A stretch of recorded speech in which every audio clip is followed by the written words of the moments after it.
Welcome to this week's episode of Being Human. I'm here with Antionette and Otti. Antionette is a professor of HR at the Uni of St. Gallen in Switzerland. Otti was formerly COO and Chief Transformation Officer at ING. They're both the co-founders of a new project, Good Organizations. Antionette and Otti, welcome to the show. Hello. Maybe could be also co-founders because, I'm Swiss, so in that sense. Sorry. Co-founders and co-founders. Co-founders, great. Good. So I thought I'd open this show. It reminds me of Timoshinger. They actually have in their life science company, they have a mascot cow, which is, I think, a very good idea. So maybe something to learn from. Right. Okay, so I wanted to open this show with your statement on the homepage of goodorganizations.com, which let's go for this. So during the last centuries, we have fallen prey of a neoliberal myth of unbounded individualism and social Darwinism. We have become happy slaves of our own limited narrative and got trapped in a system of consumerism and dehumanization. Our economy is failing to enable shared and sustainable prosperity and devastating our planet.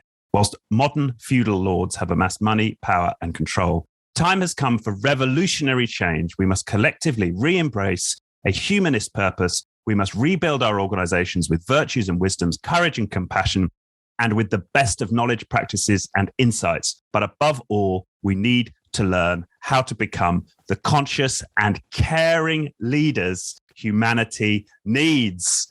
Bravo. I just thought that was such a wonderful kind of call to action. In these times. It really gets me going, that opening statement. And we thought it might be marginally too harsh, but on the other hand, especially the passage about feudal lords, but the fact is, if you look at the most recent statistics, and you can turn your eyes to the wonderful work of Upswing, Robert Putnam, the Nobel laureate, or you look at Paul Adler's work and so on, you see some of the statistics where 1% of Americans own 40 to 60% of the wealth in the country, right? And there are some statistics that even 6 to 8 individuals have more wealth than the bottom 40%, right? And I think that the fact is, I find this flabbergasting. If you just take a step back and say, kind of, any political or economical system is as good as the people it, in inverted commas, produces, right? If we are having a system that produces this kind of inequality, especially if you look at wealth statistics, so not only salary, but kind of accumulated assets, right? And where many people who, again, US statistics would require a $400 emergency cash, they would kind of have to indebt themselves or ask friends because they don't have that amount of money ready anywhere. I mean, this is sad. And I really feel very strongly, and maybe kind of second half of my life, that this is not acceptable, right? For a modern society, it is not acceptable that we are creating a system that is not taking care of the most vulnerable. And actually, as Antionette is always saying, is burning kind of in exorbitant amounts of liveliness, of aliveness. Life is too precious to be kind of tortured in kind of modern suffering machines as organizations, or in states where people kind of need to fear for their survival in the 21st century. But it is just unacceptable in my books. Yeah. And I just would like to add, just taking up the suffering machines. I've been doing 25 years of research on organizations now, and we can look back as far as 70 years if you look to humanism, and little has changed, or I would rather say it all has gone downhill from there on. Just look at the latest book of Jeff Dyer, where he looks at dying on a paycheck. You cannot go harsher than that. But unfortunately, the statistics here show exactly the same, and on this level as well. And I just find that gross. And I ask myself how to change it. Obviously, research alone doesn't. So that's why we are at the revolutionary point here. It does feel like that, doesn't it? We're just sick. What I love about this work is you talk about prescriptions ultimately for, or at least suggestions of directions for organizations, but you start at the society level. And I think that's so important. I think it's important to zoom out. It does feel like we're somehow sick as a society. We have more material wealth at any time in history, and yet we're all dying in our work. We're suffering as societies, and something needs to shift, and it requires revolutionary change. I can't help believing. And maybe on the revolution. So one, I think you're absolutely right. We need to look at change in an interconnected, systemic fashion, right, between individual, organizational, and societal. On the other hand, this is one of the key explorations that Antionette and I are kind of entertaining, is this notion of morality, which for many people has a bit of an anachronistic slant, right? So moral philosophy, that sounds boring and sounds very kind of something that we have left behind, right? Normative morality or rules that we should abide by. And hence there is an intrinsic conflict between an evolving system that, like you mentioned, is going into the wrong direction. So there's emergence, but it's not emergence that is helping, and therefore a necessity to contain that system in a positive way, which cries out for kind of some rules, some more normative agreements, right? Even voluntary agreements. Henry Mintzberg talks about this declaration of interdependence, where voluntarily self-determined adults come together and say, this is what we owe to each other because it's for the good of all. And I think we've lost this spirit. But also, and we were talking before we started about kind of recycling and circular economy and how we individually can help. It's actually not easy. The world is big and complex, and we know the capitalist recipes very well, but we don't know alternative recipes very well. And there's also a big fear that if we try something else, it might actually get worse. So I think from our perspective, there's a real need to for ourselves and others to explore how to make a transition to something better and how to do it in a way that it bridges, as Antionette is saying, kind of academic research. So there's some evidence-based ideas and practitioners. How can you turn it into something concrete on a day-to-day basis at individual, societal, organizational level? And the revolutionary aspect resonates with what we started with. Revolution implies a change in mindset, but also, let's be very clear about this, a change in power.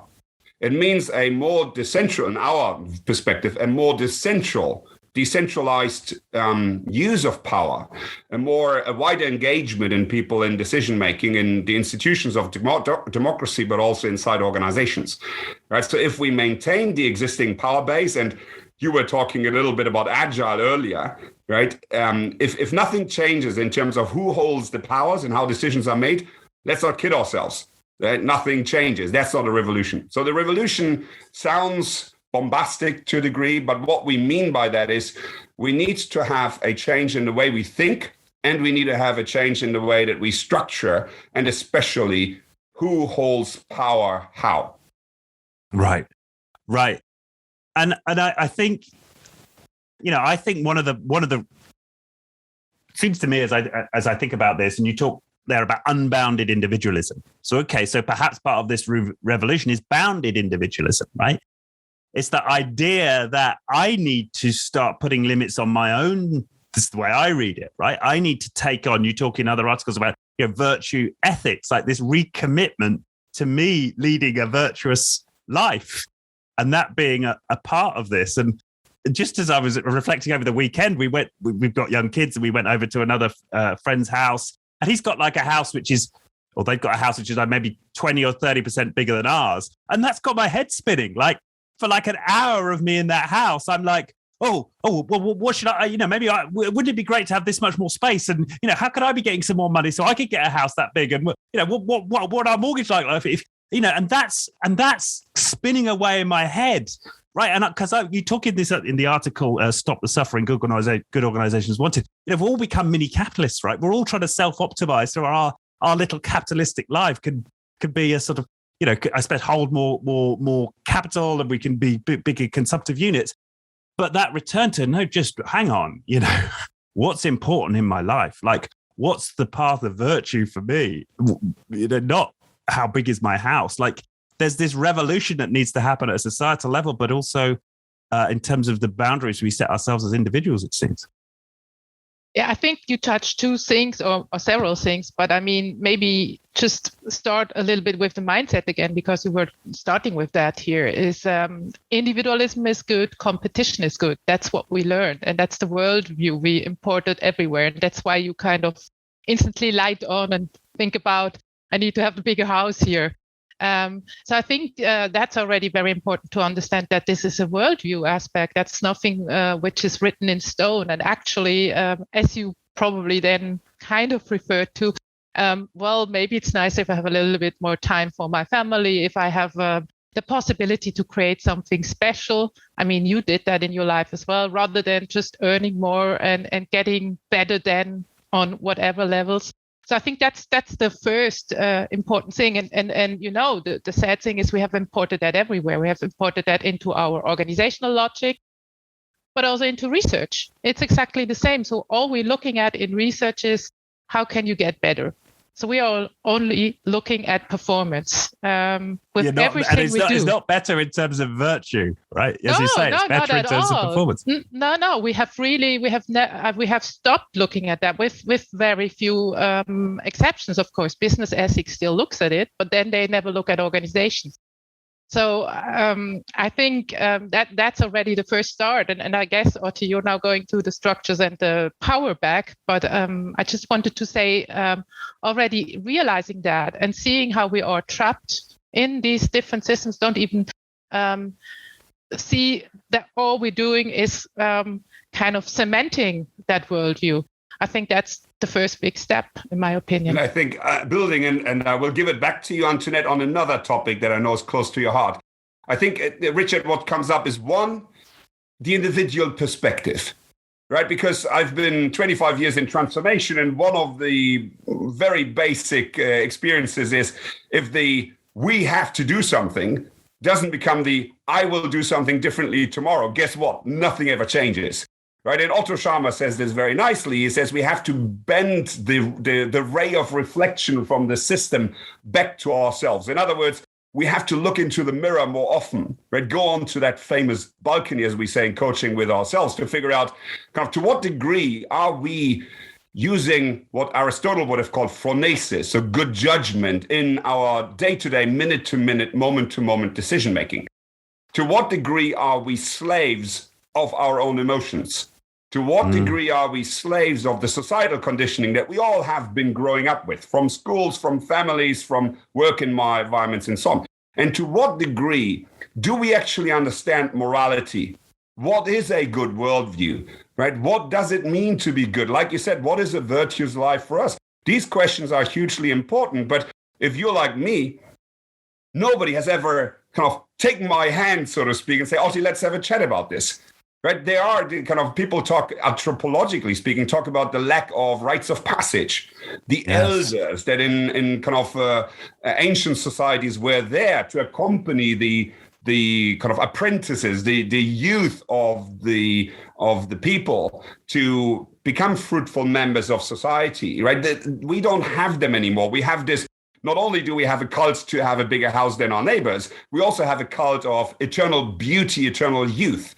Right? We're avoiding that question of we have to die someday. We might want to have a legacy. There might be a more spiritual, more meaningful way to look at life. We're avoiding these questions, as Manfred Vries says in his last book, at any kind of length.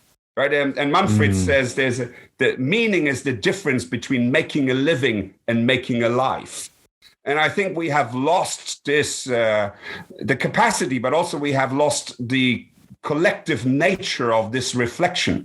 Because guess what? It's very difficult to reflect these deep questions by yourself. And that's what I have experienced as well, right? Very often what you need is like solidarity groups, other people around you that you can learn from and that you can exchange with, right? And many people in this fail fast thing that we have invented, right? Which of course is utter nonsense, but we have lost that. We said just go about, fail, and then kind of maybe adapt. Well, maybe we want to think a little bit more at the start. But one thing that I wanted to give Antionette back on this one is the relevance of creating community and the notion of virtue, which is very automatic at individual level, how to translate that at organizational level, because that is one of the key questions we're posing ourselves. And I don't know, do you want to go a little bit into that, Antionette, in the context of trust and solidarity? Well, I mean, I think it's essential for each and every one of us to understand that we are part of a community, and that the living a virtuous life always has something to do with contributing to the common good. And the question, of course, is how to get there, in a certain sense, how to create that community, and of course also how to create a community which still is also very mindful that humans have their own dignity, their own life, their own diversity.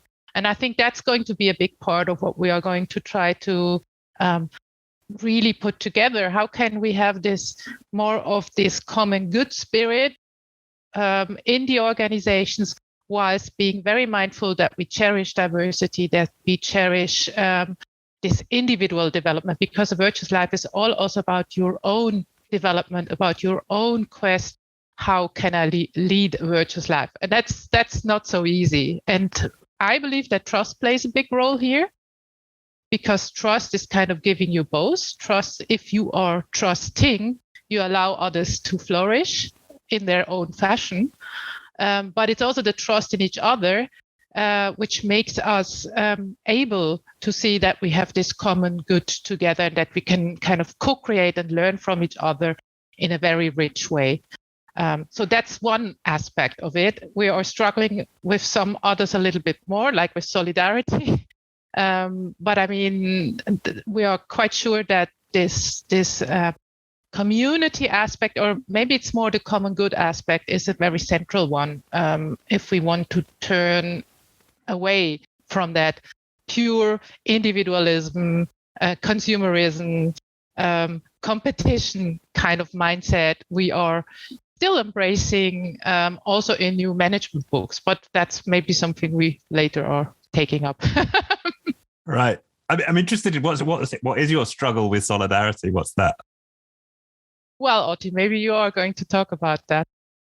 Well, maybe I'm gonna. So, Richard, I'm gonna pick up something that Antionette just finished on, which is kind of on the one. There are a number of important tensions in the way that we are exploring the landscape, so to speak. Right. So we're starting with the question, what is good, and we are saying in our hypothesis, so to speak, an organization is good at the three levels that we mentioned. At the organizational level, as an actor. So it is acting with the common good at heart.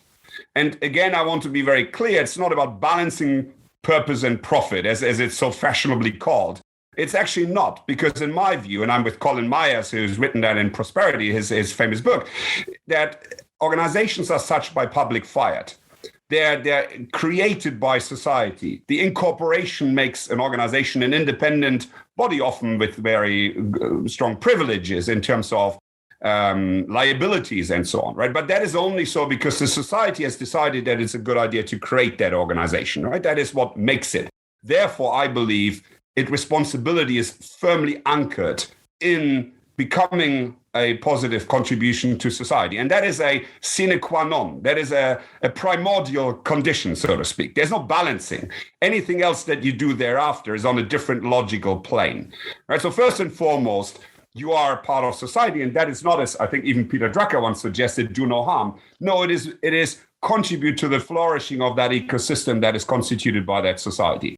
And once you have that at heart, then you start to look at secondary conditions, which might be bring that service to a specific consumer, which might be a survival or kind of financial condition in terms of profit and so on. But certainly, and most clearly, that is not the maximization of profit. Because profit, and again, Microsoft microeconomics basics. I'm going to talk about Microsoft and they're not paying taxes later, but which is absolutely incredible, right? It's a kind of these big organizations not paying taxes is unacceptable, is ridiculous, and we should not buy from them in reality. But that aside, right? So the notion of profit is revenues minus cost. Revenues, which people sometimes forget, includes all the salaries. So all the benefits and costs includes all the salaries from the CEO downwards. So profit is what remains exclusively for the shareholder.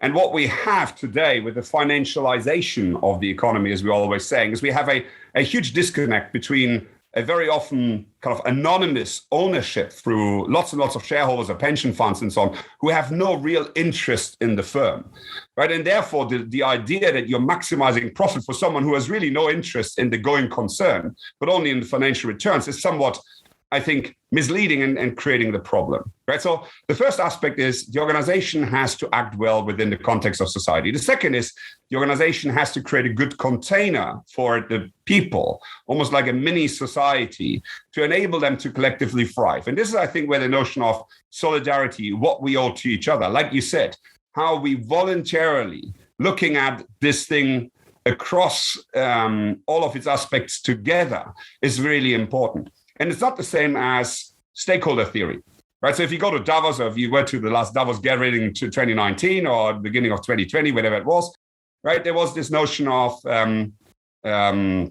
stakeholder capitalism, right? Stakeholder capitalism in its essence, and it's not a bad idea, but in its essence, it means I'm adding new stakeholders to my annual report, so to speak, right? So I'm not only looking at the shareholders, I'm looking at customers, I'm looking at community, maybe at nature. Nobody knows quite how to measure that, but so I'm adding other stakeholders. I believe that is not quite the same as saying I'm taking care of what Antionette calls the common good, because every stakeholder has their own agenda. And it doesn't necessarily mean it adds up back to what is best for everybody. This is what Rousseau called the difference between kind of the majority and the common will, so to speak. And then finally, it's the breeding ground for the individual. And here I'm with Bob Keegan, who talked about deliberately developmental organizations, where the organization becomes a breeding ground for the flourishing of the individual. And again, to your point, therefore also has a responsibility to help the individual to become good in their own way. Whatever that means for you and I and Antionette, right? What is our good life? It's going to be different for sure. But wherever we find ourselves in organization, right, assuming that we're 60+% of our waking hours behind a desk somewhere, has a co-responsibility to allow us to achieve that good life in our lives, be it only through those container of work. But that indeed is the last point I want to make in terms of people talk about the future of work.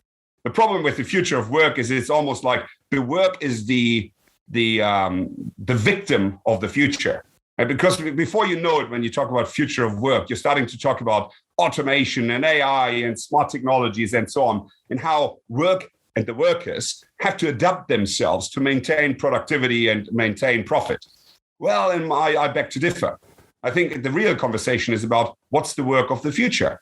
What do we want work to be? Do we still want to work? If so, why? And if so, how? How can work become something that adds to the flourishing, to the liveliness, to the kind of living energy of this planet, as opposed to being just a resource, just an input to an equation, which we already know is ultimately damaging, at least in part, the sustainability of this planet. Antionette, what's your view? Well, I'm just kind of reflecting that this just shows how important it is that we understand the business as a moral business in the end, because it all comes back to the same understanding. You would only think about, I have to self-optimize in an agile context in order to be a higher valuable resource.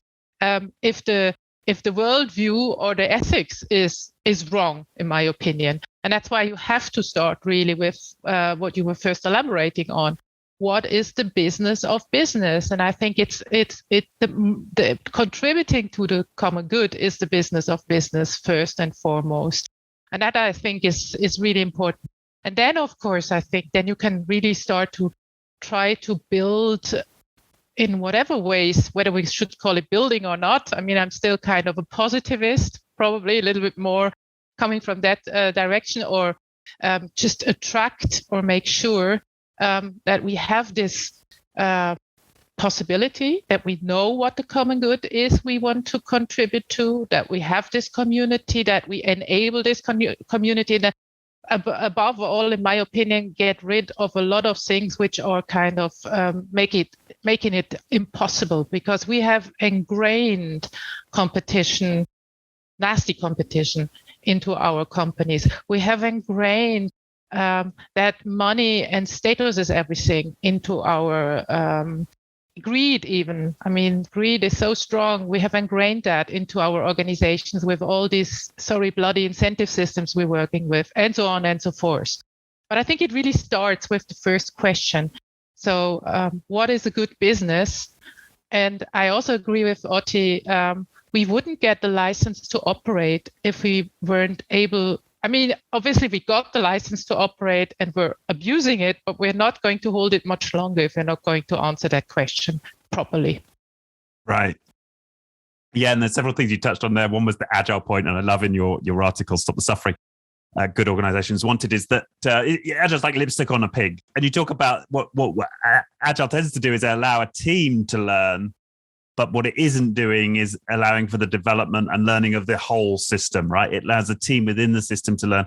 And I think that's really important. And that's why I think, as I was saying before we came on the call, I find myself sort of edging further and further away of some of the agile, and even, as you say, Otti, the sort of the teal conversations is because they're not really looking at this full perspective, individual worldview, organization as an actor in society and society as a whole. And you've got to take this sort of revolutionary styles, looking at all through those lenses to get that impactful, meaningful, sustainable change. And yeah, I think you're on to the right track with this.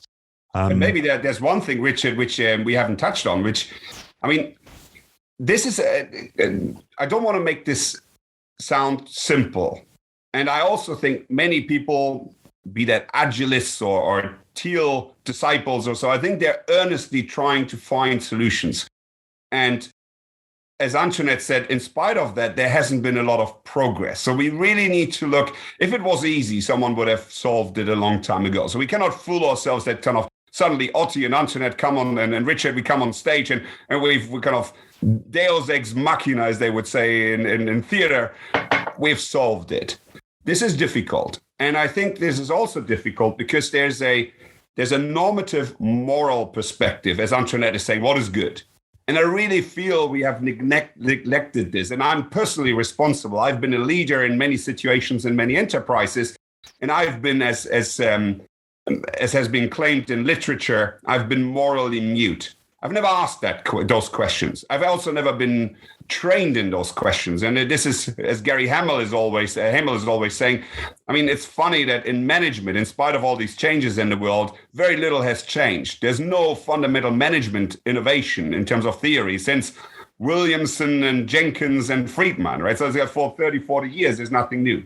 Which arguably are not even management innovations. Which arguably is not even, here you got the professor. Anyway. So there's a lack of engagement with the morality question in my perspective. But let's also be clear that this is a complex world. And to a degree, human organizations have always been complex. But the moment that you move away from bureaucracy, where self-management enables a much wider variety of viewpoints, of opinions, of ways to interact, things become ever more complex. And complexity, as we know from complex adaptive systems and complexity theory, is kind of withstanding, to a large degree, deterministic, sequential, linear thinking. So there's an innate tension between morality, which is looking for universality, so to speak, and complex systems, which is all about contextuality, right? Yeah. It's all entangled. You cannot actually predetermine what the consequences of your actions will be, and it's ever emerging, right? So you have an innate challenge between these two concepts. And in that regard, I think, like you say, so one, the agile perspective, if taken as a methodology, is doing neither. It is not addressing the morality, because people are actually still kind of stuck in a capitalistic mindset where becoming more agile is a means towards more profit. And funnily enough, if you read half of the business ethics handbooks that I've written, business ethics is always positioned as a means to attain profit, which is ridiculous in itself. And then on the other hand, agile is not necessarily addressing all of what we know in terms of complex systems, especially what you just mentioned, the entanglement that even transcends the organization as such.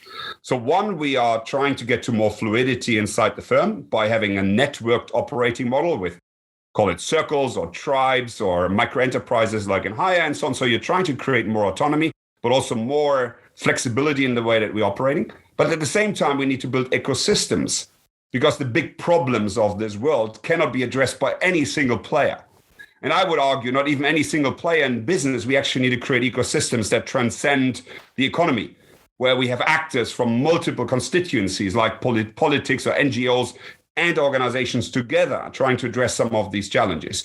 So I'm kind of in my mind having the notion that actually no single organization can be ethical unless they start to see themselves as part of a wider ecosystems of actors that are trying to produce common good, because it's ridiculous to assume that they could ever, even if they're Amazon, so to speak, right? And Amazon, personally, I would suggest is, based on the little knowledge I have, one of the worst organizations in terms of ethical standards. But even in terms of size and reach that an organization like that have, they cannot by themselves solve these problems.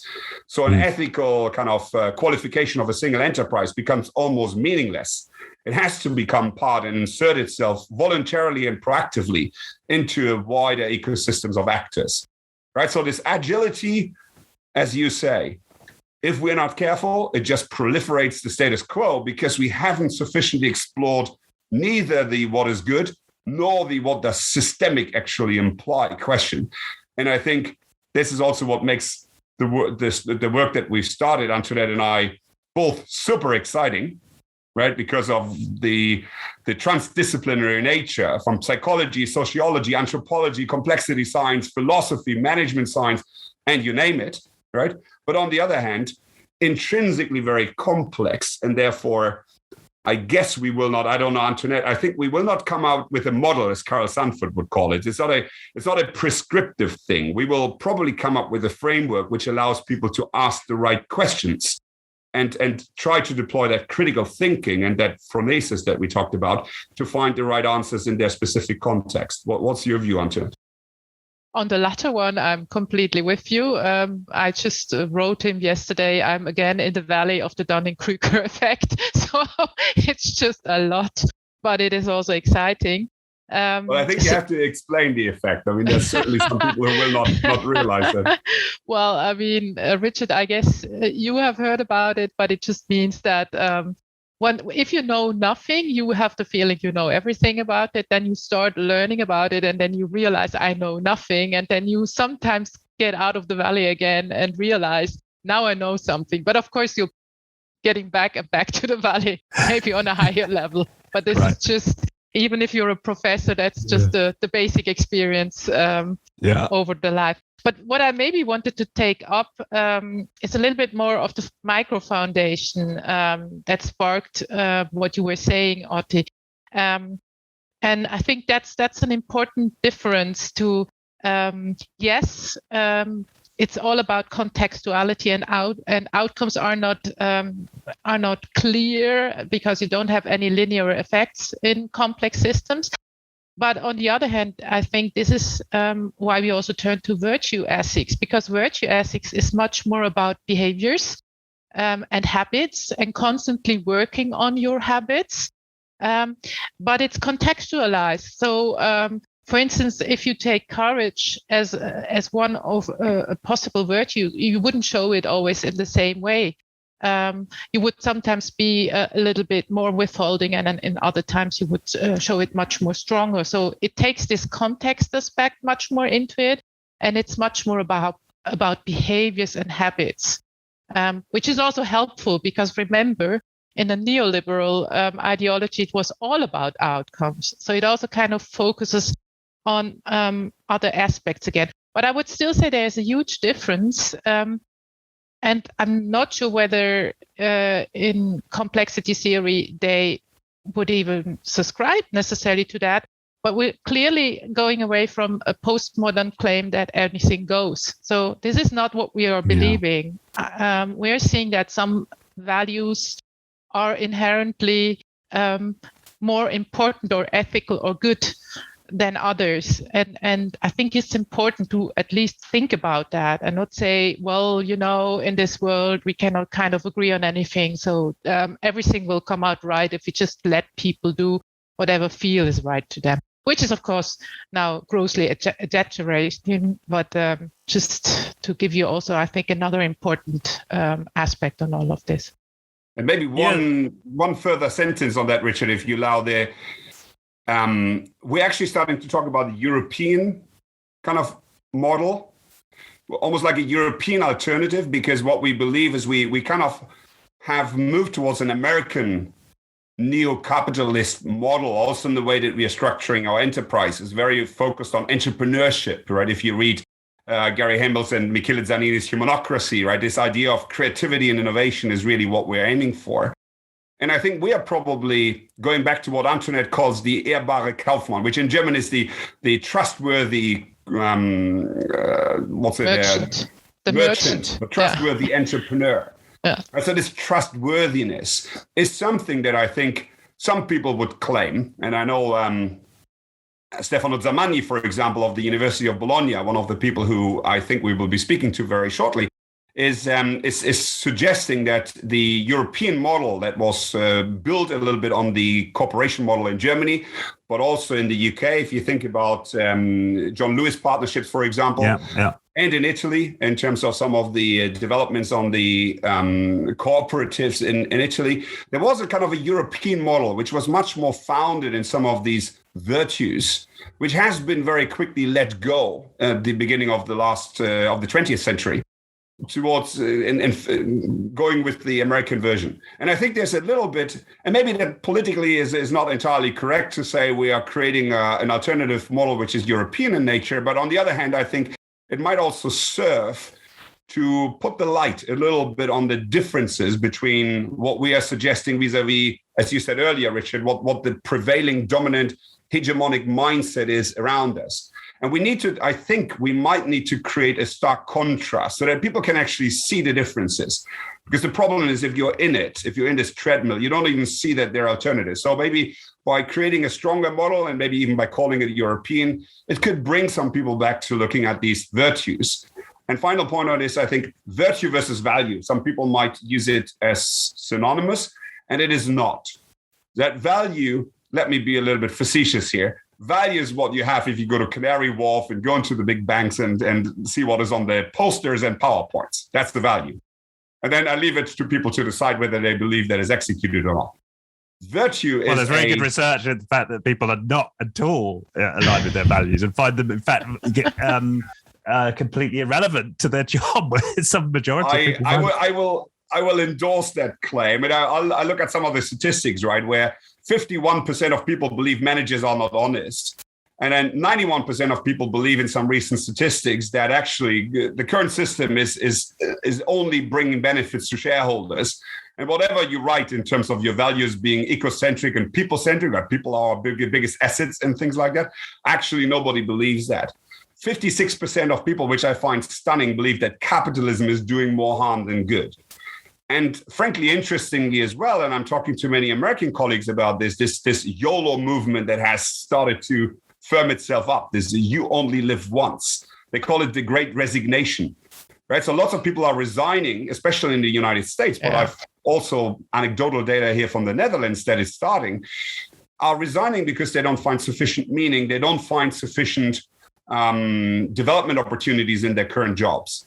And it reminds me a little bit, and I want to be really careful in a historical sense to draw comparisons, but after the plague, which arguably, of course, was even more disastrous than our pandemic, but in the Renaissance, right, in the Italian city-states in the 15th and 16th century, you had this movement after that deadly plague that people really took a step back and said, I want more meaning in my life. I only live once. And you had this flourishing of arts, of the economy, of the citizen state, and the city. So I think my hope is maybe something similar might occur here, right? But of course, on the other hand, you have the opposite, right? If you look at some of the recent statistics on democracies, on free speech, on these kind of pandemic strongmen coming out of the crisis, it might also be that all the wrong lessons are heeded. But again, values, therefore, as you say, people don't believe in it a lot. Virtues, by conversely, are habits, right? Are so to speak, values that are habituated in terms of daily practices. And I think this is a little bit what has made us really think that the virtue ethics idea could be a good one, because It is focused on the individual as part of the community. It is pragmatic and practical through these specific practices. And maybe there is an idea that instead of focusing on the organizational culture, right, which again, proliferation of management literature. I've seen a recent invite to a seminar on culture as strategy, or how to change your culture to make more profit and things like that. Change your culture in half a year, as a colleague of mine asked me to teach. 5 days to change your culture, and then here are 7 steps for cultural change. I mean, frankly, most of this is really, as you said, not really changing the culture, because that very approach is just re-endorsing the existing culture. And I think maybe the notion of character of an organization might be more interesting, to say, okay, which are the daily habituated practices that we could introduce in the form of existing management processes or rituals or other techniques that would bring about the collective flourishing, right, including what Antionette calls like pro-social and ego-deflating emotions. Right, you cannot force people to be compassionate, but you can practice it. You can give people a little back the awe of the cherishing of the beauty of life, so to speak. You need to bring back something positive. It cannot all be the world is falling apart and therefore we have to act out of fear. No, it has to also be organizations are beautiful mechanisms to bring out the very best in humanity. Right? They allow us to do things that individually we could never achieve. That beauty, that essence of what we are and what we can do in terms of our creativity, in terms of our humanity, that is what organizations can enable. But it's been forgotten in that kind of hubristic search and chase and quest for profit. So maybe if we re-enlighten that spark of there's something more, right, maybe that will also help. But again, I think it has to be daily practices. There's a very strong context that draws us back into the old ways of doing things. So we need to install ways that allow people to at least see it. They can still make their own decisions as to whether they want to endorse it or not, right? But there's something which has been lost, which is very precious, and which maybe after this pandemic, people are a little bit more open to rediscovering. Well, yeah, I hope so. But then, of course, what's the pandemic what's come with it is a lot of people in a state of fear. Right. And the social distances and wary of their fellow man, don't even want to go into the office. So I think, it's an interesting concept to want to do it. And I think some people who, perhaps have enough going on in their life that they're not so susceptible to all of the fear, will be in a place where because you can't, open up, be vulnerable, be creative, enter into deep inquiries in a state of fear. So I think it's those who have the fortitude and have got a sort of enough of those practices going on that they can then bring those questions to others and at a deeper level to themselves to ask this question, what is good and what might good mean for our organization? It's fear is the enemy of all of that.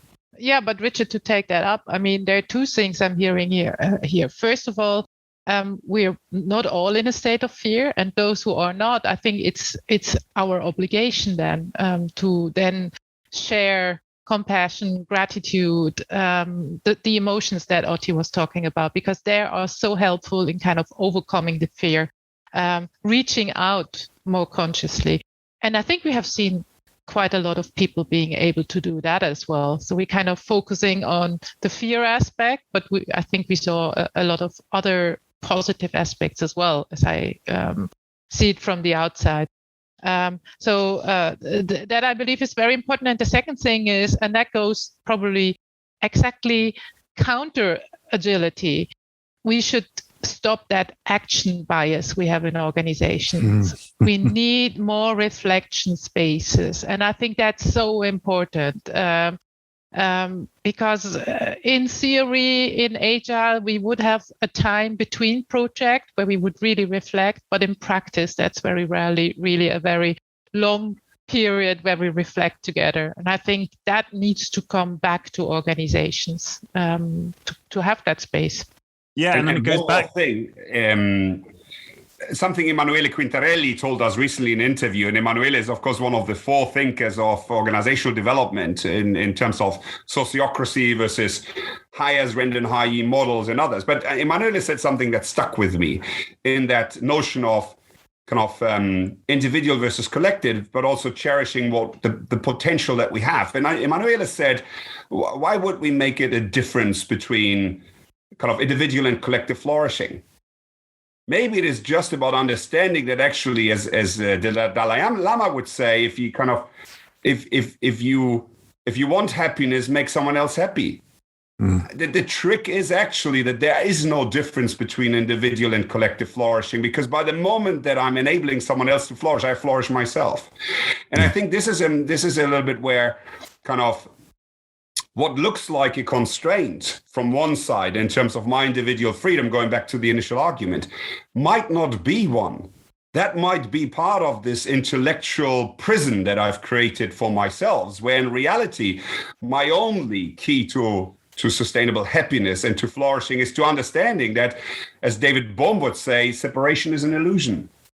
We are just one, right? There is no, we have created all these categories and separations in our minds, and some of them are very useful, right? And as we said before we started the call, identity is a relational concept. I define myself in separation and difference to others. But in reality, maybe that transcending these categories might really be where that life energy can become its very brightest.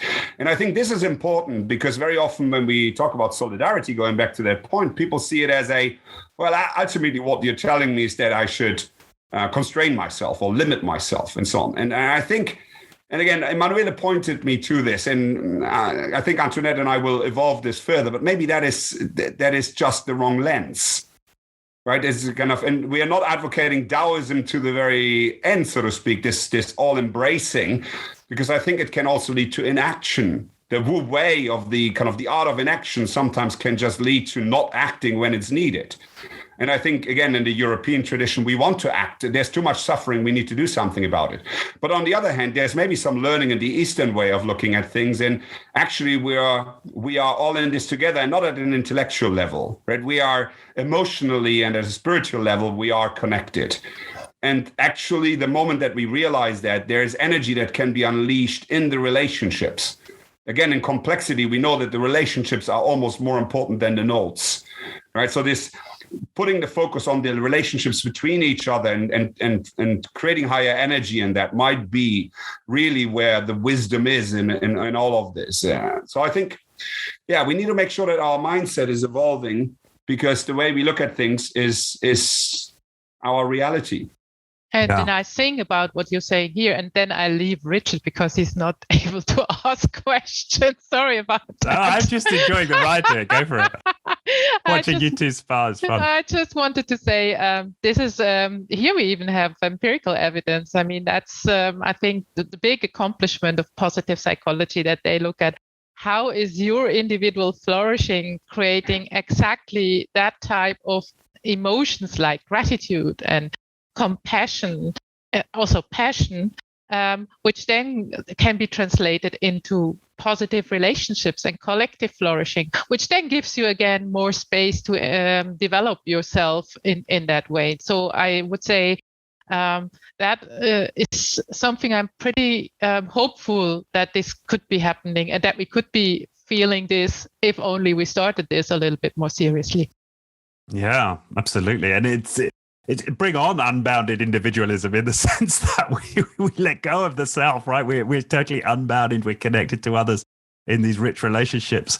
And then the other point you're emphasizing here is reflection. I mean, I know it from my own career. I had to drop out of the management consultancy I worked for in order, joining the doubts, looking back, to go and heal.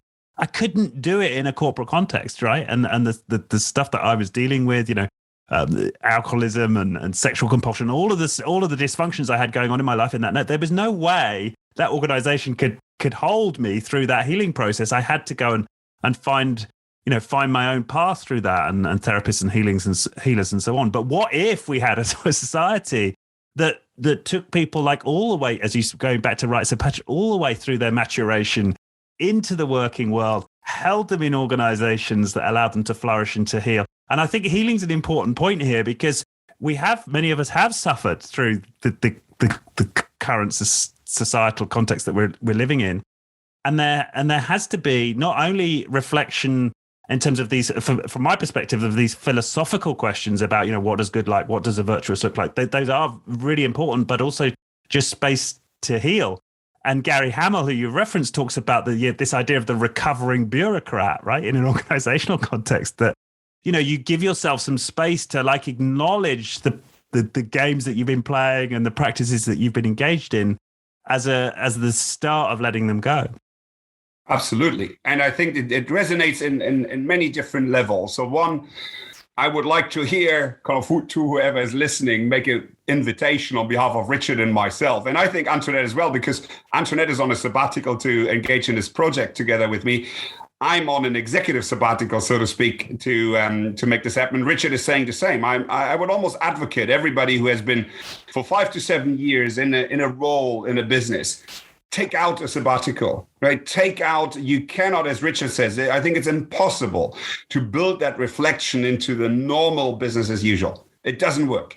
And there's lots to learn out there. And I think what I've discovered, and I think Antionette would also endorse that, is that very often it's the liminal conversation with others who have different opinions, who bring in a different perspective, who come from a different world, that can make us grow in terms of the way that we enable critical thinking. And again, this critical thinking, I think, is really what is at the core of it. Whereas I say thinking, but I don't mean it in a cognitive way only. I think there's embodying.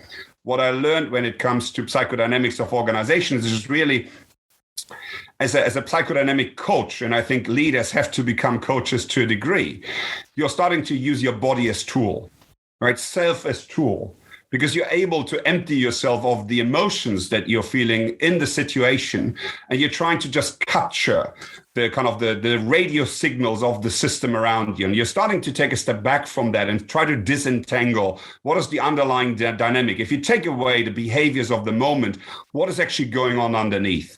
And I think John Lurie talks about the organizational ecologist, right? So someone who can sense the signals of the correlations, the energy flows, the constellations inside the organizations, and is able to do something with that. Because our idea is always that if there's a behavior or a challenge, it's not the individual's fault, it's the system's fault. Right? So there's something in the system where, almost like an acupuncturist, you go in and you try to understand where's the energy, where's it stuck? How can you remediate the system? And ideally not you as the superhero, but you have the capacity embedded in your organization. Right? So Agile becomes not only let's have tribes and squads and go with the standard rituals. No, there's also as Antionette says, a reflective practice to go back and look beyond, look at, do we still have the right roles? What are the dynamics in the teams? Should we change the structures? Right? So you're creating a capability to think about yourself in the organization, inside the organization. And I think that is really what we want by truly agile at scale, so to speak, organizational learning, as Pete Senge would have framed it, right, as a type of business. So I think that is immensely important. But the point that you made on healing, I think there's, on the one hand, there's a bit of a warning sign coming up in me, because in coaching, we're always trained to not step into the healer stance. If you're trying to heal others, you're a bit on a dangerous slope, right? Because it always pretends that you know better than they do, and you could also make yourself dependent on the results of your healing process, so to speak. So I think it's again about creating as you suggested there, Richard, an environment where people can self-heal, right? And that I think is really important. And in solidarity, it also implies a little bit that people have each other's backs. Why? Because there's compassion and love, so to speak, love in a agape sense, in a transient love for all of us, because it's good, so to speak. And we are holding each other up. That's what Keith Ferrazzi calls co-elevation. Right? If you can access these type of energies in the system, I think you're on a good track. And the final point I want to make is something that Klaus Eidenschenk came up this weekend, which is looking at decision-making processes. And his suggestion was that you almost need to heal yourself. You almost need to go back to, am I able to actually hold myself before I go, as what Antionette called the action bias. Yes. Don't start with setting yourself a goal and running after it. First go into can I actually go into the decision-making? Where am I myself? Can I hold myself? And then you start to look at, why am I trying to do what I'm trying to do? Right? So you interrogate your own will. and then you start to go into your decision making. But I think, Richard, what you say, the self-healing, this attaining personal agency, if that is absent, it's almost impossible to come to fully self-managed systems. But right? I Because think people are stuck. if we would try to kind of summarize what you were saying, and taking up Richard's point on healing, I would think that there are three things. First of all, do away in the system which creates that people have to heal afterwards. So maybe it wasn't because you were working in a system, but you had it before, but maybe it was the system as well that really fooled your problems. That's the first thing. The second thing is, again, get yourself that space. And I mean, as an organization, you can have also sabbatical as a reflective space. That's not new, but maybe should be used more often. And the third thing, I still believe that we need to be more having a higher affinity to feelings. I believe especially compassion is something which is really needed. And of course, other positive emotions can help as well, because they kind of reach out and maybe open you up to agree that it's easier for yourself to then start the healing. Because, I mean, we talked a lot about that we are being interdependent. In trust research, we see that kind of like, this is a fundamental vulnerability we all share. I am dependent on others for my self-worth, for my identity, for the regard, for the dignity I'm giving or attributed to. And hence, I do believe that these are aspects we can infuse into organizations much, much more. Even though, of course, the healing is something which in the end the person has to do himself, herself, I guess. So, but you can have much better conditions than we have today. Yeah, you can have much better conditions, but as long as our organizations are focused, have the action bias, focus on making the profit. There's no space for healing. No. In most of our organizations today. Well, the only thing I would say, and I agree with you that we have to tread carefully in helping others heal, but I could not have healed without having somebody holding space for me, right? I needed somebody to hold my space through it. And I just love this wonderful example I'll share of a complexity writer, Ralph Stacy and his co-author Chris Moyles tell this story of a hospital in the UK. And I think this perfectly illustrates the point where they had a lot of falls amongst elderly patients on this ward. And they knew that they had this high mortality from these falls of elderly patients. So in their first attempt to deal with this, they looked at all of the problems in the processes where this was going on. They developed a bunch of objectives about how they were going to do better against these various metrics. They designed the new processes, and then they implemented these processes, and immediately they saw a drop in fall rates and a drop in mortality in this hospital. But within a year, they'd gone back to exactly the same pattern, right? And mortality and falls were exactly the same rate.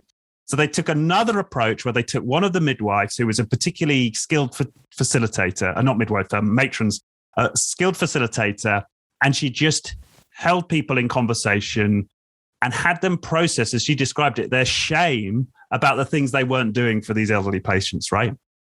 That they weren't attending to this detail or that detail, and they knew deep down that was contributing to these falls, but they'd never had the space to share about it.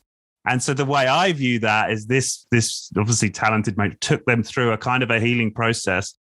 And so without any of the objections, without any of the process re-engineering or any of the metrics, what they started to see was the fall rate drop and the mortality rates drop. And it was sustainable. Like they came back 2-3 years later and they saw the same improvements. So that to me illustrates the sort of the difference in one can take in organizations to change and the impacts that it can have. And I would build on that. What you bring up. So one, I would invite everybody to look at Stacy. I think it's a very nice call out. Also the Stacy Matrix. And we were talking a lot with our friend Dave Snowden and about his Canadian model. But I think the Stacy model is very interesting because I enjoyed the fact that whenever there's greater complexity, what Stacy invites us to is dialogic organizational development. And I think one other aspect that I would pull out, Richard, of what you just explained is the dialogic nature. And I think what Antionette and I have seen is that kind of when you talk about structures and processes and rituals in organization, to a degree, they become a container for the individual agency and the dialogic capability of the organization. And with increasing agency and dialogic capability, so the ability to learn from each other, you're relenting on the containerized structure. So you're giving ever more autonomy to individuals and teams based on their capacity to be self-contained, so to speak, self-determined and dialogic and able to work with others. And I think that starts to introduce this notion of the living organization really as a flourishing system where this container, the structures and processes become the parental holding, we would call it in psychology, of the maternal energy, the play, the creativity, the experimentation. And it's constantly adapted to the capacity of the organization to expand itself. And then you can start to see a different metaphor to the traditional machine. The other thing that I would call out on, especially the health environment. So in my mind, at least, it's no surprise that Amy Edmondson's research on psychological safety came all from originally a health environment, from hospitals and so on. And Antionette is talking a lot about care ethics and this notion of caring and caring for others, right? Which again, I think, so one, you point out the healing aspect of those almost kind of traumatic conversations, so to speak, right? And there's a lot about talk about trauma these days where people need to make sense and also let it go to a degree. But the other aspect, I think, is this notion of caring, where you show caring, where you allow people to express caring, where you create an environment of caring, which again, for me is one of the preconditions for any organization to work. I was talking with Michele Zanini about meritocracy as an organizational methodology. And I think we both agreed that it can only fully work if it's introduced in a context that is wholesome, right? That is caring. If not, as Antoinette says, these logics of competition with each other, of trying to kind of cling to power in a system for selfish reasons, right? We'll take the best of ideas and just make it slave to that dominant logic that we're all encapsulated in. Right, so I think one, as you say, the healing, to the dialogic nature, and free as almost like a prime virtue, the caring aspect, which I think is fundamental. And if you look at companies like Burzorg, again, I think they have an ability to let go of a lot of the contractual elements that you find in firms like initially at least Zappos with holacracy. They can let go a lot of that because there's so much trust in the system. And I think that is also because they're in a caring business, where it almost comes natural to them to care about each other and therefore to trust each other and give each other the space.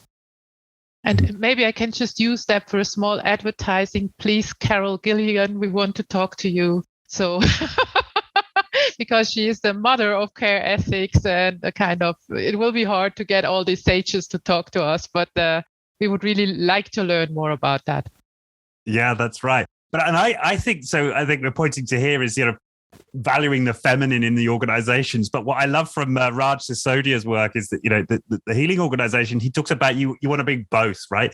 You want to have this healthy, feminine, caring, nurturing energy in organizations, but you also want the masculine that's able to enforce the boundaries and to say no. And I think so often now in modern organizations, we so often characterize them as being sort of overly masculine, but then often the masculine is missing when it comes to saying, no, that behavior is unethical.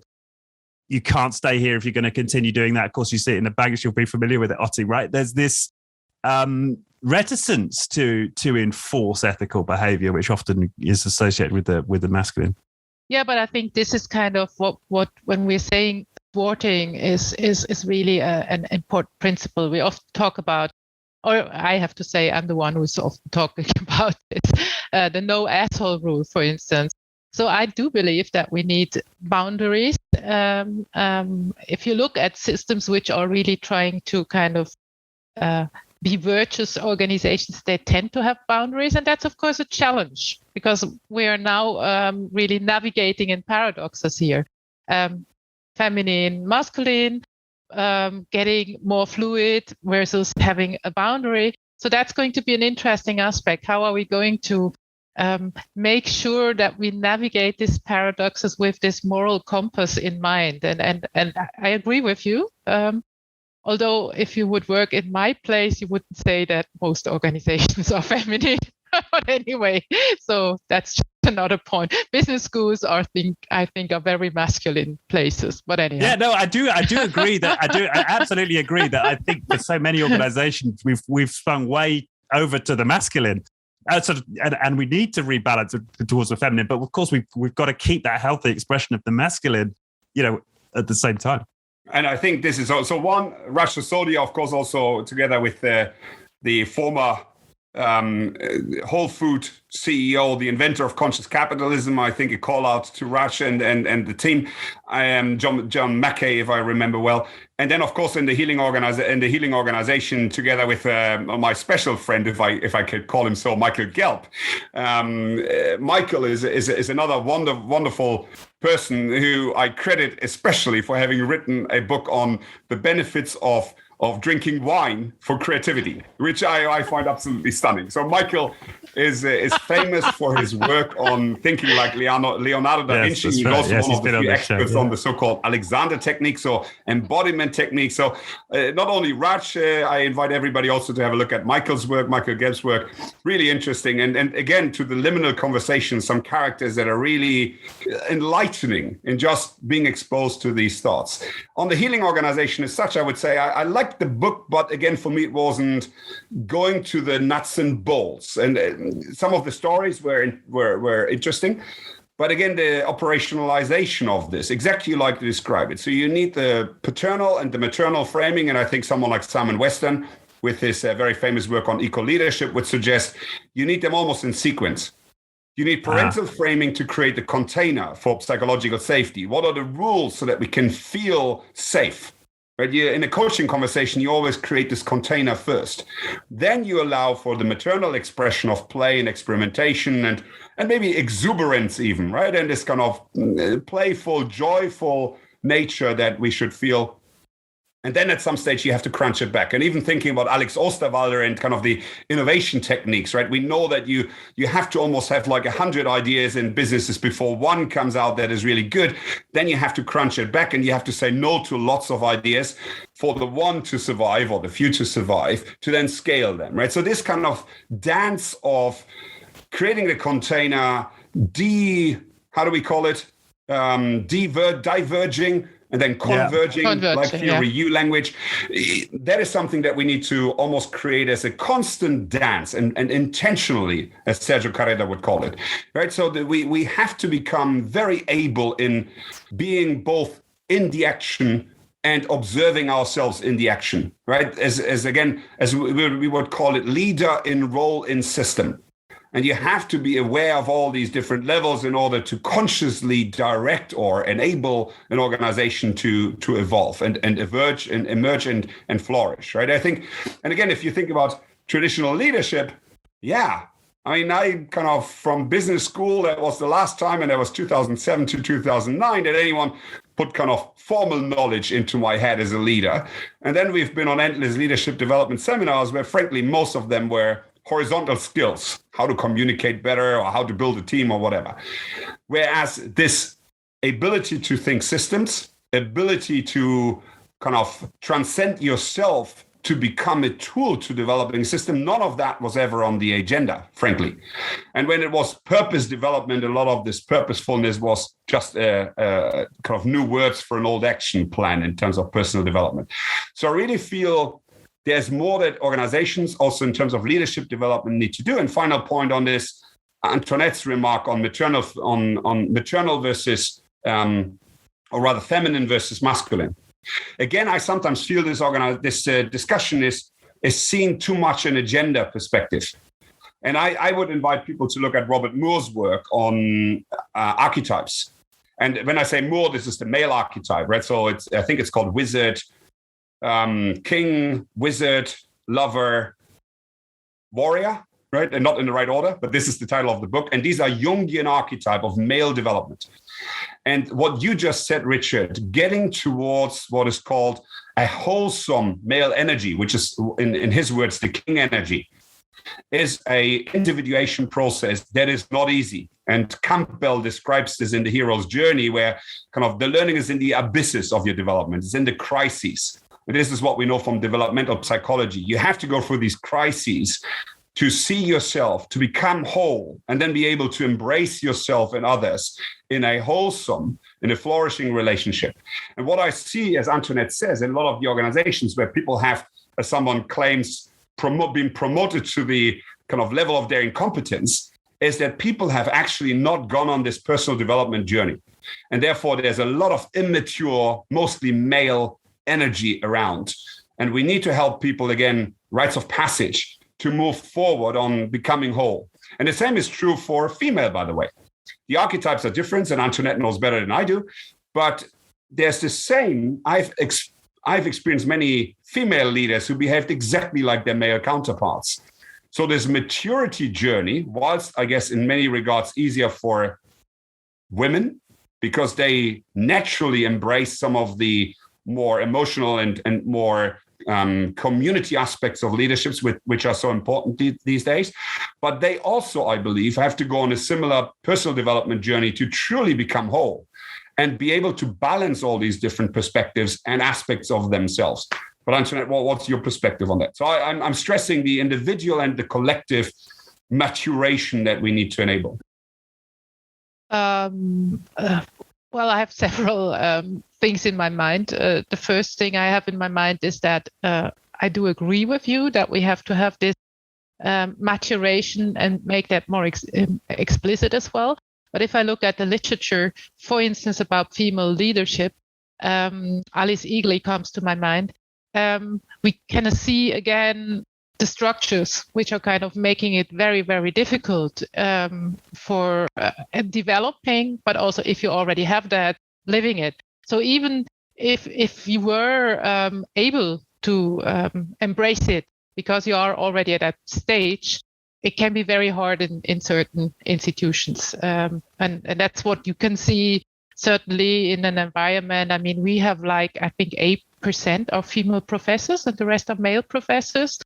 So you can see very well what toll that could take on you. And the second thing, which I found quite interesting, is here again, I'm amazed because in the innovation literature, if you go back to Cassie Eisenhardt, I think that was early 90s, she already written about exactly this, that you need to have these stages of, convergence, divergence, playfulness, kind of bringing things together again. She even has looked at how some structures are enabling this better. She looked at rituals, processes, rhythms, and how little of that has been taken up. So yes, maybe it would be good if we had the vertical leadership development at the same time. I think that's probably a very important point.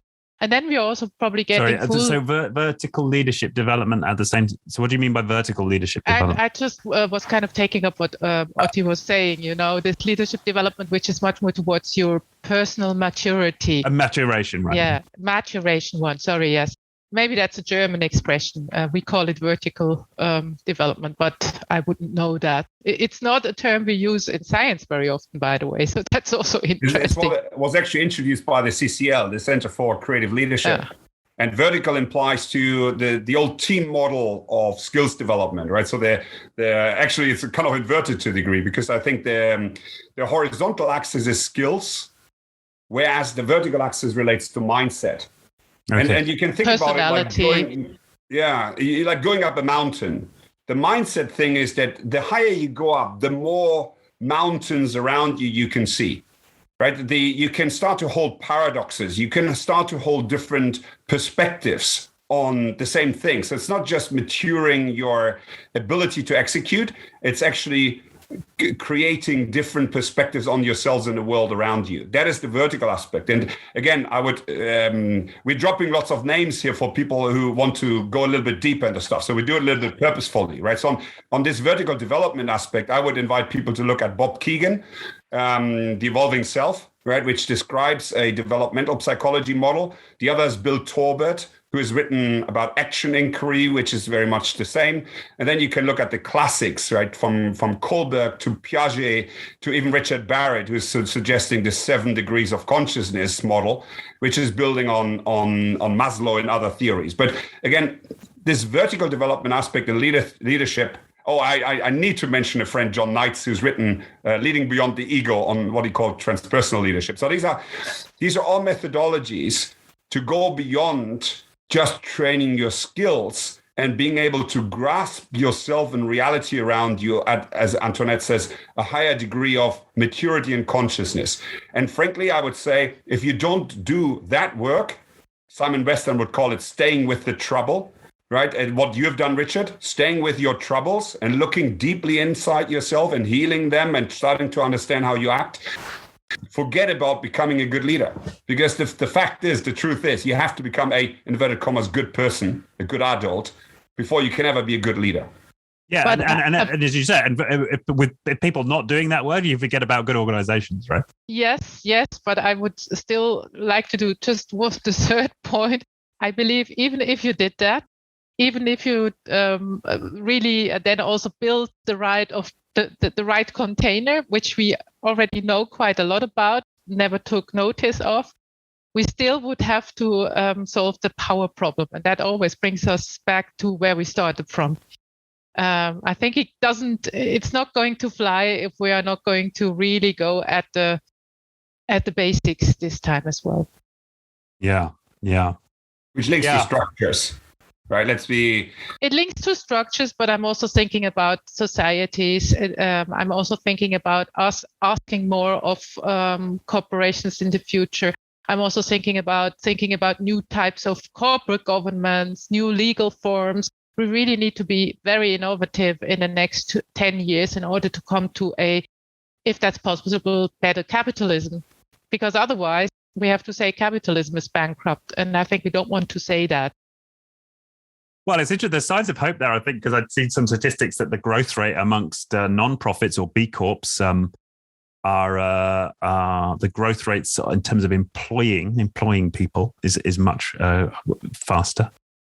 It's much higher. That is true, but let's also not fool ourselves. And again, the statistics is, I think Winston Churchill suggested, never believe a statistic you haven't falsified yourself. I think that the problem with statistics is what year do they refer to? Many are American. We don't have that many European statistics, and we have almost nothing that comes from Asia or Africa. But it still seems to hold that the large organizations, so above 500 people, hold more than 50 to 60% of employees and more than 80% of assets, right? So you still have, yes, B Corp movement is increasing, and there is also a notion that as Graham Boyd and so on in his book on Rebuild would suggest, we need to much more decentralize and look at local communities and local firms in order to solve our problems in a kind of networked fashion. But nevertheless, we have very high concentration in many sectors of our economy, and we have a very high bias towards large organizations holding the power, to Antoinette's point, either in terms of number of employees or simply number of assets, right? So yes, there are some good signs, but on the other hand, I'm of the belief that if we are not able to address the big organizations, and to Antoinette's point, other institutional actors, governments and public sector, we are still stuck. The B Corps, with all my respect for them and all my love for the social enterprise movement, they're not going to fix it by themselves. Right. Okay. And so what have you come across so far in terms of ways into that problem around power? What's emerging, beyond anything else we've talked about already? Lots of things, Antionette. I'll throw some balls to you if you want. I think on the one hand, power in terms of dialogue and communication. Our discussions on Habermas and Foucault. So, what is the role of power and also love, right? Inside an organization. Then I think power in terms of the structural aspects, as Antoinette pointed out. Right. So, what are the ways to make decisions? Right, and what can we learn from the political or societal sector? So if we talk about liquid democracy, we are talking about institutional democracy, which is a proposal from, I think, University College London. We are talking about concepts of meritocracy versus democracy, direct representative, and so on. So what are these societal government and power constructs, how we decide things in society? How does it relate to organizations and vice versa? Right? Because people are, I think, quick to understand that governments are also businesses in their logic, but they're not so quick in actually doing the reverse and looking at, okay, what can we learn from politics, so to speak, in regards to businesses? And again, people are fooling themselves, because every organization is also a political organization, right? In the Platonic sense of politics being nothing else than kind of finding rules of how we interact and live with each other in a context of a kind of mini society, which is what an organization is, right? So this idea that business is separate from society is illusional, right? It is a subset of society, and there's no reason why the rules should differ. And I'm loving to quote my friend, our friend Tom van der Lubbe on this, who's always saying, when you go at home, do you do performance reviews with your wife every year? I mean, have you tried that once? So if you behave that way in your private life, how would you suddenly say, no, a business is different, leave my brain and my humanity at the door and I behave completely differently? We've created these categorizations, and very often we're using these rationalizations to support and explain. Margaret Heffernan talks about willful blindness, right? Some behaviors that actually would be unacceptable in our private ways. But and again, I'm digressing a little bit on purpose here, but power, therefore, is, I think, a key dimension which plays into multiple aspects on structure, on the way that organizations actually work. There's formal and positional power, but there's also just the power of being endowed with authority because of anything. It could be white privilege, so to speak, right? People being taller, right, or kind of endorsing a certain subgroup or majority opinions. There are many ways power is expressed, and not all bad. As Mary Parker Follett suggested, we have to go from power over to power with. Power is what makes us be creative and the force that drives us. So it's more about making that power good than, as Antionette said, kind of thwarting some of the negative aspects of power. But here I go over. I've kind of waffled along to give Antionette a little bit of thinking time. After that, now I have to kind of summarize somewhat. No, but I mean, I see two things arising from that. First of all, I believe we have to be more innovative. If we look at one aspect where the power really kind of coalesces in companies, let's look at the boards. Then I think we need to be more creative there in bringing them really into more this value, virtue, character creating aspect. And they can't do that if they only meet 4 times a year, if they have no ideas about the companies, if they are not kind of much more engrossed into the whole aspect. So that if they are not reflective, if we are choosing them not on based on practical wisdom. So I think there's a lot of things we can do there. And I'm not going into the points you were raising. I'm aware of that, Otti. I'm just bringing up new ones. And the second point is checks and balances. I think something like protecting utopia is also important. And these checks and balances here, I think we can really learn from some societal ideas. Otti has mentioned liquid democracy. That's an interesting one. I've seen that isn't drinking more wine. Okay. Well, that's your earlier point. Yeah. Well, I'm not going into that. I think yesterday I had to delete a post on LinkedIn after I had too much wine. No, let's not go there. But anyway, but I think there are interesting ideas. It's liquid democracy. I still, other than Otti, am a big believer in direct democracy and federalism. So subsidiary principle, I think is very, very important. We are going to talk to Bruno Frey and Margaret Osterloh, who have come up with the idea of aleatoric democracy that would solve our asshole problem, which is quite nice. So, well, maybe we should pause there and just explain to the listeners those two, because I don't think people are going to be familiar with liquid democracy or aleatoric democracy. So what are those, just briefly? Okay, I'm going at the aleatoric, and then Otti can do the liquid because he was for a short time member of the Pirate Party and would have to know what it is exactly. So the aleatoric democracy is really, I think it's also, I don't know who of the Greek has invented it. I'm sure Otti knows that better, but that's not so important. It's about that you are also working with chance. So the idea is that if you have to select for an important post, be it the CEO, be it board members, you would first do your selection. And here I have already said, based on character to a great degree as well, practical wisdom. But then you might have 4 good candidates, and then the dice is going to decide which of these candidates is going to be on the board. And the interesting thing is it has all kinds of effects. For instance, you will have less hubris in the board, because you can never say, well, I was the greatest guy in the room. So it's a quite an interesting. It might be a small invention, but I think it's an important invention also to increase diversity on boards, to get rid of this uber hybris we have.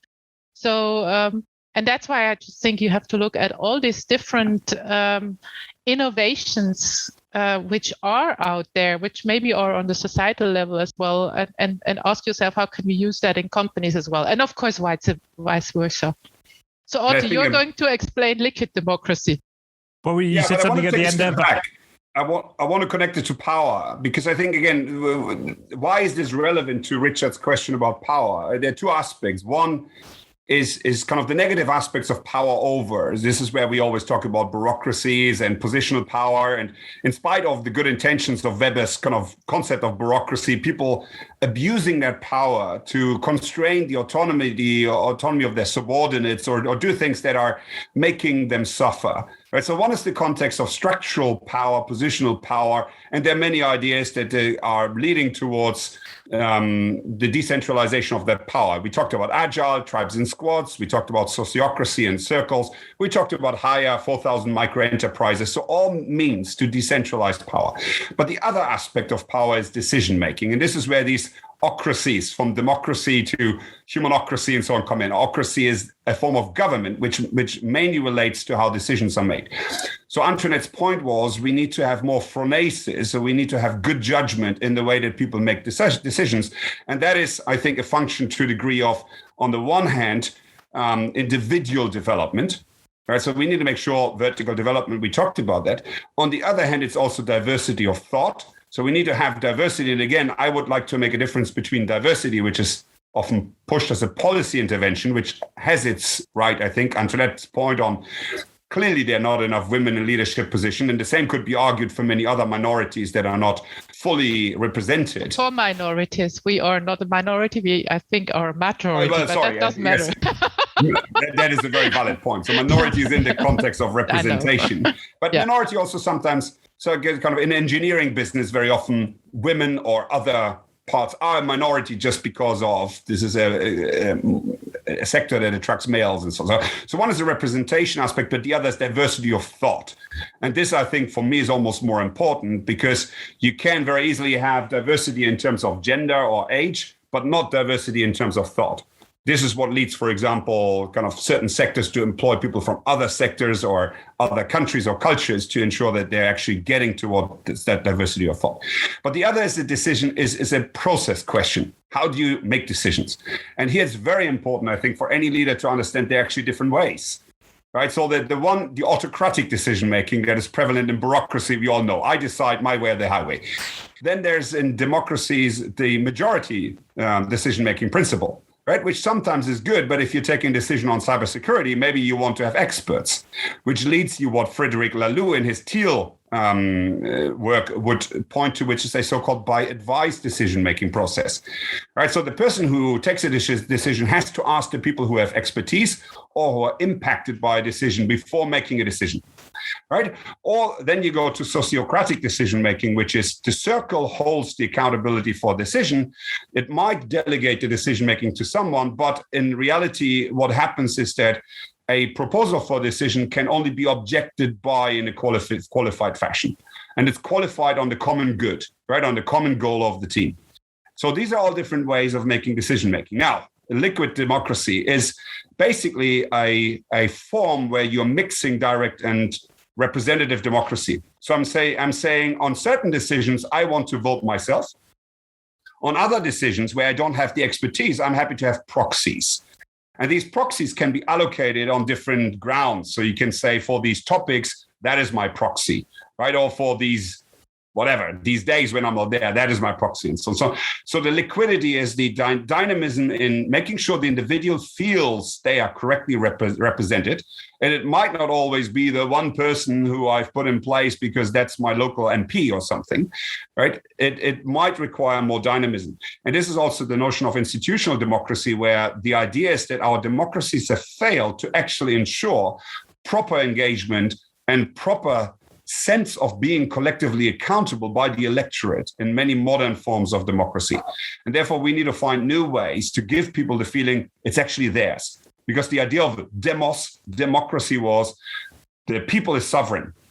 And that feeling, I think, has been lost. And this is why we're seeing so many populist kind of people being voted in. I'm not going to talk about Boris Johnson here, because otherwise I feared I might not get to the UK on my relocation. But the idea is that we need to give people the feeling back that they actually have control over what is happening in their democracies. Otherwise, they will abdicate that accountability and potentially just go for whoever is against the elitist system. Yeah. Okay, that makes sense. So an ability to be a bit more discriminate about when it's representative and when it's direct.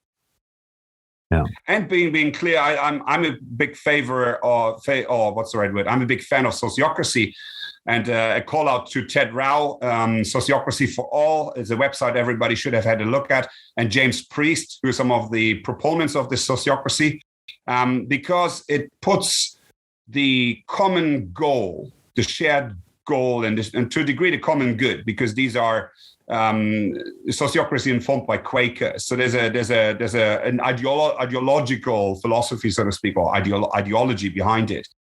They put that always in front of the individual preference.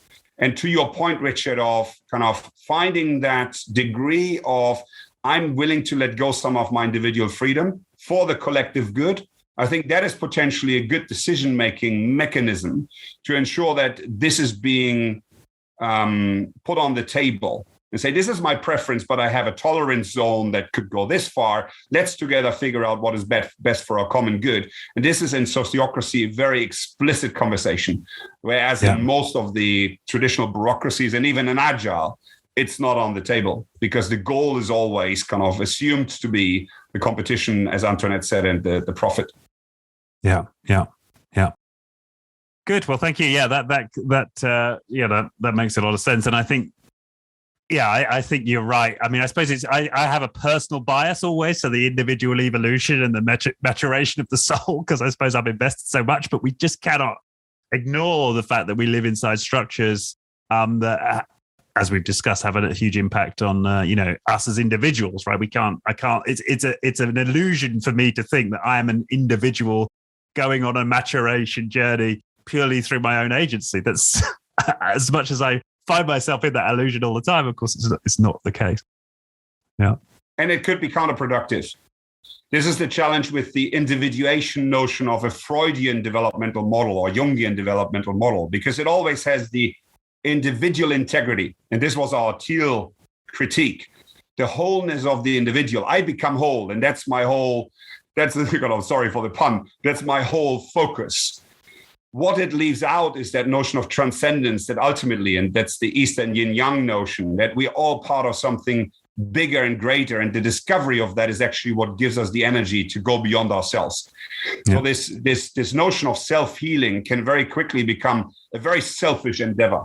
And Antionette has offered some research on meditation, right? You've seen meditation practices and mindful practices proliferate. The challenge with that is that you might kind of become mindful and meditate until the end of your days and your neighbor is still dying, right? You're not going out. You're not going beyond yourself. Actually, you become a fruitful member of the whole good because you get so focused and you're to a degree not getting out of that self-healing process anymore. And again, from a psychological perspective, I would suggest that actually the self-healing to a large degree is in the other healing. Now, that has some limitations. If you have some real pathological challenges, you need to, of course, get them resolved first. But if it's more about that malaise that we're all suffering from in this age of anxiety, as Alan Watts called it, right? If it's this midlife crisis that we are stuck in, well, actually, the only way out of that, in my experience, is to go out and act. And mostly, as Alfred Anders suggested, is kind of, if you don't know what the point and the meaning of your life is, help others, right? Your awakening is in the awakening for others, not in selfish mindfulness and meditation. That's a personal perspective. Yeah, well, even the Buddha chastised people for meditating too much, right? Buddha, of course. I mean, if you're lucky and sit under the ficus tree and then have the awakening, and then Buddha, of course, I don't want to be disrespectful at all, but he was the son of a prince or a king, right? And then he went out and saw the suffering of his peasants in the fields, and then came to the idea that actually the best way to get through life is to avoid suffering. And I feel that is very helpful to a degree. And Antionette and I talk a lot about cognitive behavioral therapy and rational emotive behavioral therapy. So there's a reframing that helps you first to start the healing process. But then I guess this avoidance of pain is insufficient to actually become a positive actor in society. And this is where I see some of the European model potentially enhancing an Eastern philosophy. But Antionette. Well, I think we just could go on and on with that, couldn't we? But I do agree. I mean, that's the point. That's why I find it so important to distinguish positive empathy, which arguably is much more also in the Eastern philosophy from compassion, because compassion always has this active element of showing mercy as well. And I do believe, but I mean, I cannot help. I am European, that this is the way to go, and we should do that extra little bit. And maybe that's, by the way, also the problem. It's the importing of mindfulness into our context again, where it then lends to self-optimization mainly, and maybe even is ego conflating, as research was showing, rather than ego deflating, which it wasn't supposed to be. But I mean, this is it. We are in a certain context. We were grown up in a certain context. That's why we also should be mindful in kind of embracing what we have found good over the centuries, as difficult that is in our context. Yeah. Good. Wow. Well, we've been going for about 2 hours. This has been a wonderful conversation. Yeah.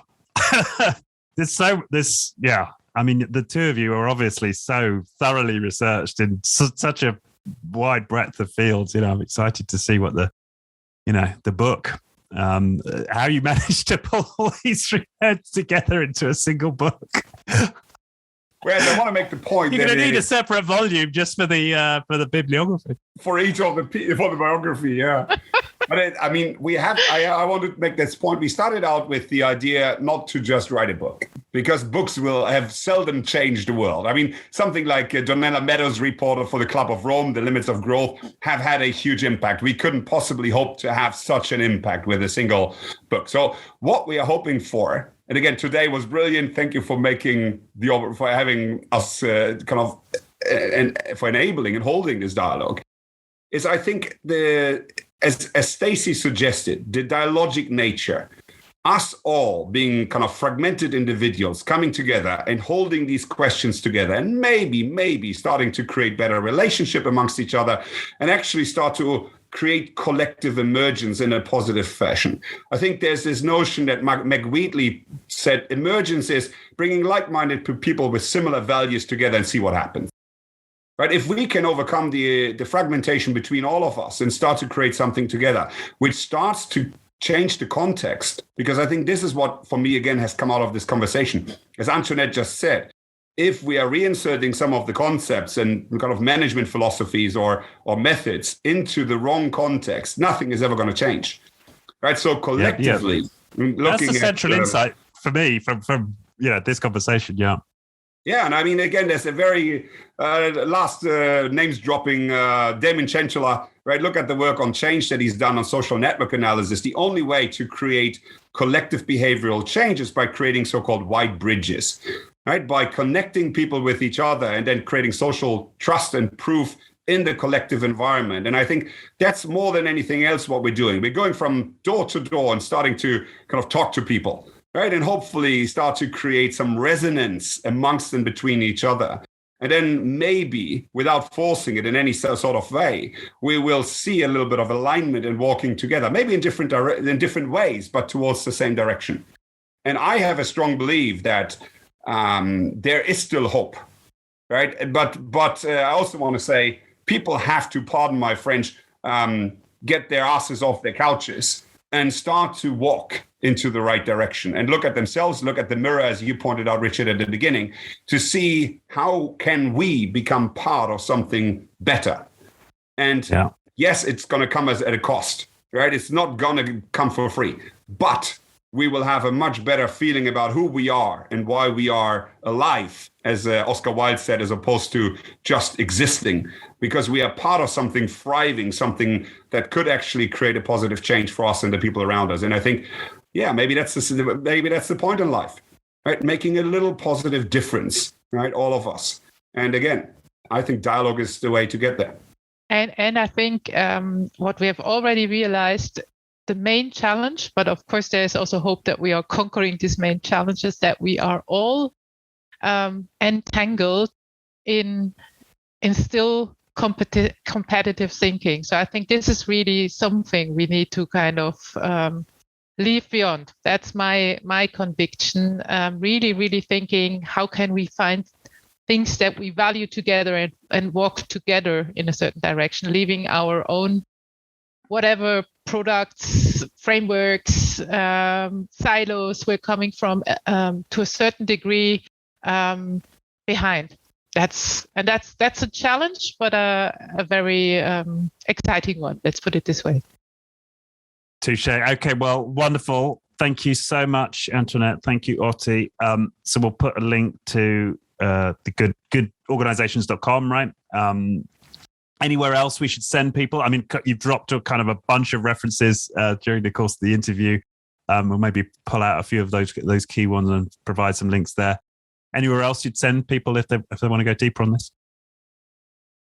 I would suggest what we're trying to do, because again, we're trying to hold a community of researchers, of free thinkers. Antionette mentioned sages, so people who we feel have a really important message that we want to offer to the world, so to speak, also through the research we are doing.